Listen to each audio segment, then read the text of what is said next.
Miss হবে না আপনার পছন্দের টিভি শো। দেখুন জি5 অ্যাপে একদম ফ্রি। দোহাই আপনার মা, দয়া করে এই ধরনের কথা বলবেন না। সব ঢং আর করো না, ফকর দালালি মারা বন্ধ করো, আসল কথাটা বলো, চাকরিটা আছে না গেছে? সুপ্রভাত। বাবা, সকাল সকাল এঁকে দিচ্ছ কৃষ্ণনগরে রাধা কৃষ্ণ একেবারে, হ্যাঁ? চোখ আমার জুড়িয়ে গেল। তা যা বলেছো শুভা, সত্যি ওদের দুটোকে দেখলে না চোখ জুড়িয়ে যায়। বাবা, তোরা সারা জীবন এভাবেই থাকবি। হ্যাঁ বাবা, পুরো মেড ফর ইচ আদার। ঠিক বলেছিস। এই তুলি, এই এদিকে এদিকে এদিকে। এই শেষ যে ইংরেজি পরীক্ষাটা হয়েছিল, সে কত পেয়েছিলিস তুই? 25। হ্যাঁ, আর পরীক্ষার দিন কি হয়েছিল? ইংরেজি পরীক্ষার ভয় মাথা ঘুরে পড়ে গেছিলিস, মনে আছে? হ্যাঁ মা, কিন্তু আজ আমি যেটুকু ইংলিশ বলতে পারছি তার জন্য অল ক্রেডিট গোস টু আমার বন্ধু। গা জুড়িয়ে গেল। কি ভালো দিদিমণি, এত ভালো যদি দিদিমণি হয় আমাকে কেন ইংরেজি শেখাতে পারলো না বলতো? বরং আমি যে বাংলাটা কথা বলতো সেই বাংলা ভাষাটাও আমি এখন ভুলতে পারি। কি যে বলো না তুমি শুভা, তোমার একটা নিজস্ব ভাষা আছে, সেই ভাষাতে তুমি অনর্গল কথা বলো, এখনো বলে যাচ্ছ। যাকে যাকে ক্যাপ্টেন, রাতে অনেক কাজ হয়েছে, এবার যাও উপরে যাও, ফ্রেশ হও, রেস্ট নাও, যাও যাও যাও যাও। হ্যাঁ, আমি ফ্রেশ হয়ে আপনাদের সবার জন্য চা বানাচ্ছি। না এখন চা। দাঁড়া দাঁড়া দাঁড়া, কোথায় যাচ্ছিস? আগে আমার সামনে দাঁড়া। আমার ছেলে সকাল্লা তো সব মাটি করে দিয়েছিস, এবার তোর অফিসের চাকরিটা কি আছে না গেছে?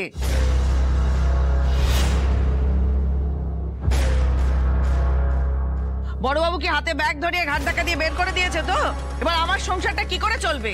আমার ছেলের অফিস থেকে যদি কোনো উপহার আসে তখন তো মুখটা করে হয়ে যায়, হাঁড়ি করে থাকে মুখটা। আর নিজে 2 টাকা রোজগার করে বলে কত ঢং, এখন সেই চাকরিটাও যদি চলে যায় তাহলে সংসারটা কি করে চলবে শুনি? মা মা, আমি তো এখন চাকরি করছি। যখন আমি চাকরি করছিলাম না তখন শ্রী সংসারটা চালাচ্ছিল, এবার যদি শ্রী চাকরিটা না করে আমি সংসারটা চালাবো। রাজ একদম ঠিক কথা বলেছে। রাজ এখন চাকরি করছে, শ্রী যদি চাকরি নাও করে তাহলে এই সংসারের দায়িত্ব রাজের নেওয়া উচিত। আমি এত কথা জানতে চাই না, আমি শুধু জানতে চাই চাকরিটা আছে না গেছে। আচ্ছা সুয়া, তোমার কি কোনোভাবেই মন ভরে না? না না, কোনো কিছুতেই আমার মন ভরে না। সারাটা জীবন শুধু নেই নেই নেই নেই নেই নেই শুনতে শুনতে আমি পাগল হয়ে গেছি। সুয়া, রাতারাতি বড় লোক হওয়া যায় না, একভাবেই হওয়া যায় যদি তুমি অসৎ পথে যাও। আর আত্মসম্মান বলে একটা বস্তু আছে, সেটা তো তুমি আর বোঝো না। সেটা বোঝে তোমার বৌমা, মানে আমার ক্যাপ্টেন। ও সেটা বুঝেছে বলেই কিন্তু তোমার ছেলে আজকে সঠিক পথে আছে। সত্যি ক্যাপ্টেন, তোমার জন্য আমার খুব গর্ব হয়, খুব। গর্ব, আত্মসম্মান, তাই না? ওগুলো না ঘুটির জলে গুলে ঠকঠক করে খেয়ে মাটিতে শুয়ে পড়ো। আমি অত কথা বুঝি না, আমি শুধু ফ্রিজ ভর্তি খাবার চাই, নরম গতি চাই সবার জন্যে, ঠান্ডা ঘর আমার দরকার, কাপড় কাচার মেশিন আছে সেটা চাই, খাবার গরম করার মেশিন চাই। আর এই সব কিছুর জন্য অনেক টাকা লাগে, এতগুলো সুখের জন্য না অনেক টাকা লাগে, টাকা। মা মা, আমাদের সব হবে। দেখো, বড়দা তো এইসবে চাকরি শুরু করলো, বৌদি আছে, ছোটদা আছে, এরপর আমিও চাকরি করব। আমরা তোমার জন্য অনেকটা করব মা, তুমি দেখো। থাক, আর ঢং করতে হবে না। আর বড়দা, বড়দা তুই তোর ওই ট্যাক্স বসের মুখের উপর না ওই জিনিসগুলো ছুঁড়ে ফেলে দিয়ে আসিস, বুঝতে পারলি? আসবটি ঢুকিয়ে দেবো তো। কি যত বড় মুখ নেই তত বড় কথা। দেখ বাবা, গাড়ি চলে গেছে আমি কিচ্ছু বুঝতে পারিনি, কিন্তু এই জিনিসগুলো নিয়ে যদি কেউ ফকর দালালি মারে, কেউ যদি ফেরত দেওয়ার চেষ্টা করে, তাহলে আমি ছাদে উঠে ওখান থেকে ঝাঁপ মারবো। মা, শুভা, এসব কি বলছেন আপনি? মা, এই পরিবারটাকে আনন্দে রাখার জন্য, আপনাকে সুখে রাখার জন্য আমরা চেষ্টা করছি মা। আপনি তারপরেও বলছেন যে আপনি নিজেকে শেষ করে ফেলবেন। দোহাই আপনার মা, দয়া করে এই ধরনের কথা বলবেন না। সব ঢং আর করো না, ফকর দালালি মারা বন্ধ করো, আসল কথাটা বলো, চাকরিটা আছে না গেছে? সবাই জানতো চাকরি থাকবে না, কথা নেই বার্তা নেই, কামাই কামাই কামাই। আজকে মন ভালো নেই, কামাই। কালকে শরীর ভালো নেই, কামাই। তারপরের দিন পিঁমড়ে কামড়েছে, কামাই। তারপরের দিন কল ঘরে জল নেই, কামাই। মা প্লিজ, শ্রী তুমি চলো তো ওপরে চলো, মায়ের আর কোনো কথা শুনতে হবে না। মাও যদি তোমার মতো সারা রাত কাজ করতো না তখন তোমার কষ্টটা বুঝতো। চলো তো তুমি। না রাজ, আমি তোমাকে রিকোয়েস্ট করছি, প্লিজ তুমি মায়ের সঙ্গে এভাবে কথা বলো না।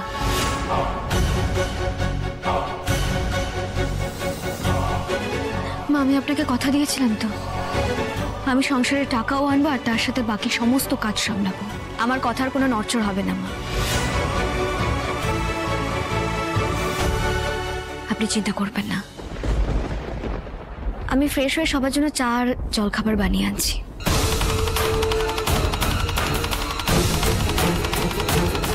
ওমা ওই দেখো সানায় পো যাচ্ছে, যেমন দেবা তেমন দেবী।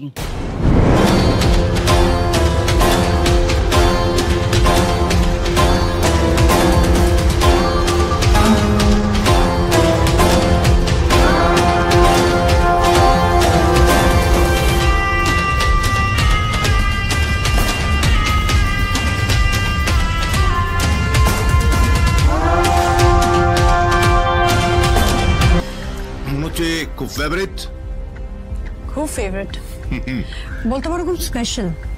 তাই নাকি? এটা রাজের গাড়ির চাবি পাপা।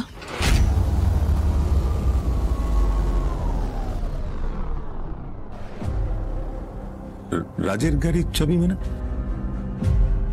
আমি তো বুঝতে পারছি না, ওর গাড়ির চাবি তোর হাতে কেন? ও ওকে ওকে,